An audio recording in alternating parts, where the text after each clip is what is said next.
కొబ్బరి చట్నీ, అల్లం చట్నీ. ఇక మా వారికి వేడివేడిగా కారం దోశ వేసిన. హాయ్ గుడ్ మార్నింగ్ అందరికీ. చాలా రోజులైంది వంటకాల విషయంలో ఎప్పుడు పెట్టలేదు ఈ మధ్య, కాబట్టి మళ్ళీ ఇప్పుడు స్టార్ట్ చేసాను. చూడండి, ఇవాళ మా మిస్సెస్ కారం దోశ చూడండి ఎలా ఉందో. కారం దోశ వేసింది, మామూలు దోశ కూడా వేసింది, అల్లం చట్నీ, కొబ్బరి చట్నీ.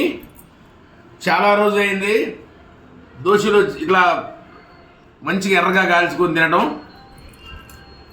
కాబట్టి ఇప్పుడే పూజలు పునస్కారాలు అయిపోయినవి, నాష్టాకు దిగినాం.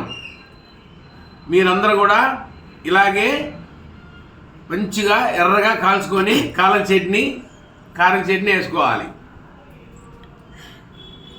చూసారా ఎలా ఉందో మా మిస్సెస్? చూడండి, మా మనవడు కూడా ఇవాళ చూడండి చెవులు పట్టుకున్నాడు ఆయన. ఇక ఇద్దరం కలిసి టిఫిన్ చేస్తున్నాము.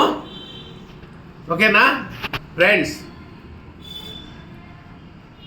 ఇక్కడ చెప్పు, హాయ్ చెప్పు, హాయ్ చెప్పు, hi hi, good morning. Good morning, good morning చెప్పు నాని, చెప్పు. ఇటు ఇటు ఇటు, గుడ్ మార్నింగ్, గుడ్ మార్నింగ్.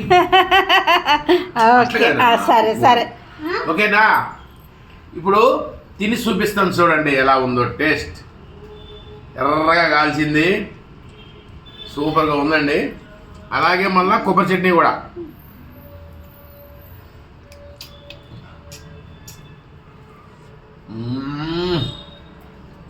మధురంగా ఉంది ఫ్రెండ్. మీరు కూడా ఇలాగే చేసుకుని తినండి. అందరూ బాగుండాలి, అందులో మనం ఉండాలి. లైక్ చేయండి, షేర్ చేయండి, సబ్స్క్రైబ్ చేయండి. బాయ్.